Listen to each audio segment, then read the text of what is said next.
John puts on a stethoscope, enters a sparsely furnished room, and talks to an injured man he's never met before. After a few minutes, John leaves without issuing any advice and never sees the man again. What's John doing? And again, John puts on a stethoscope, enters a sparsely furnished room, and talks to an injured man he's never met before. After a few minutes, John leaves without issuing any advice and never sees the man again. What is John doing? Well, if he's a doctor, he's doing a bad job. But I'm guessing he's not a doctor. And if he's not a doctor, he is in fact just pretending to be a doctor. Mm-hmm. Ooh. He's actually advertising for the billboard as well. The injured man is the guy upside down, and it's all both a all doctor connected. and a lawyer, it turns out. Qualified in both. Well, I will say that unlike the lawyer from Texas, who I assume is American, John is in fact British. Oh, okay. But, and here's a little clue, he often works abroad. I'm trying to work out sparsely furnished room. A medical ward is not sparsely furnished. There's a lot of stuff around there to keep the patient going. Famously There furnished. Indeed. Although when I went in for an op, I was very upset because I went in for an op and it's a proper go-under op, but my room beforehand, they put a chair in. I didn't get to lie down on a bed until they cut me open, which I thought was mean. Just because I could walk. I remember the last time I had something like that, which is a long while ago now. Nice room for beforehand, put you on the trolley, they wheel you through. But the where they give you the anaesthetic was in the basement. Ooh. And there's no natural light, and it's not really like a patient-focused area. So all of a sudden, like, it's just the vibes changed a lot, and not in a way that made you confident. It's a way that when you turn from human to meat parcel. However, it's not.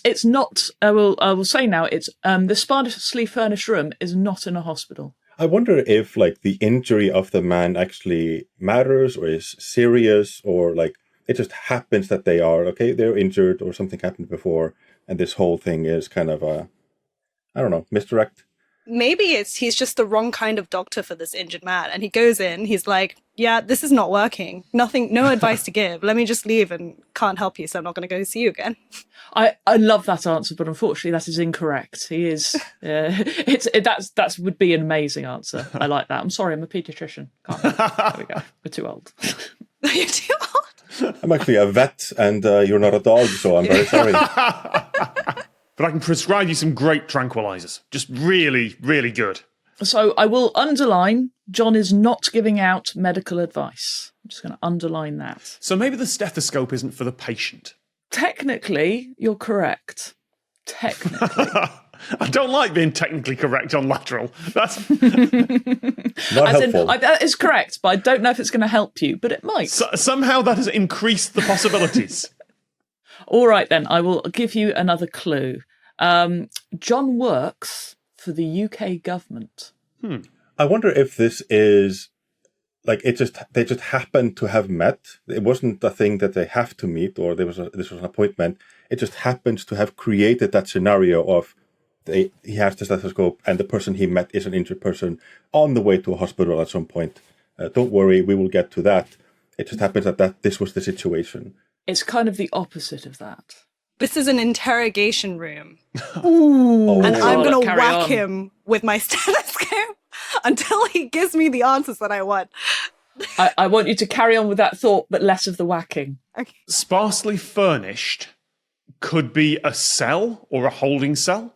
Could be the custody suite. It's where they keep someone after their arrest for the 24 hours they're legally allowed to question them. Like, that's a sparsely furnished room. I don't know. I don't know why you would go in with a stethoscope. I have a weird question. Do you know how long he was in that room? Was it hours? I don't imagine... Well, I don't know is the answer to that question. The impression that I would give to help you with the answer is he's probably been there for a short amount of time and has come in injured. And then they send in John.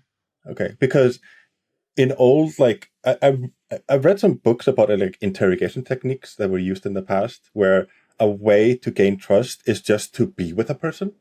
Just to, like, one way to get a spy to tell you something is just to have a chair right next to you and just read the paper for 8 hours a day, and then you leave. And you do that every day, and eventually the person will be like, "Oh yeah, here's my paper person. I will open up to them." So that is one interrogation technique. What is another? Waterboarding. Yes, that is. I don't know if that's. I don't think. Remember, John works for the UK government, and the UK government is a signatory of various UN conventions. So I don't know if suggestion said in the calmest voice. I know. So how would a stethoscope and going in to see an injured man and not giving him any medical advice help with an interrogation? Make them feel like they are terminal, or everything's okay, or like give them fake medical advice, bad medical advice, make them worried about like, oh no, this is... You were so closer with your older answer. You can trust me, I'm a doctor. You're not saying you're a doctor, you just happen to be wearing a stethoscope, and that makes you trustworthy. Pretty much. I think you guys have got it. So, in the early 2000s, an unnamed man appeared on a BBC chat show hosted by Johnny Vaughan. As a former British interrogator, he revealed that this was one of the tricks that was used to obtain information from captured soldiers. He would dress up as a doctor and ask seemingly innocuous questions like, "Where does it hurt? What were you doing at the time? Where did this happen?" etc. And as I said, the UK is a signatory to various UN and European conventions that prevent the use of torture. Charlotte. During interrogation. Evidence obtained this way is also inadmissible in British courts. So this is a way that you can kind of massage the truth out of someone by just going, "Oh, where were you at the time?" And then later you can send in a real interrogator who says, "Well, that's not what you told the doctor, was it?" The Lateral Producers Club is at lateralcast.com if you would like more lateral, fewer adverts, and to support the show.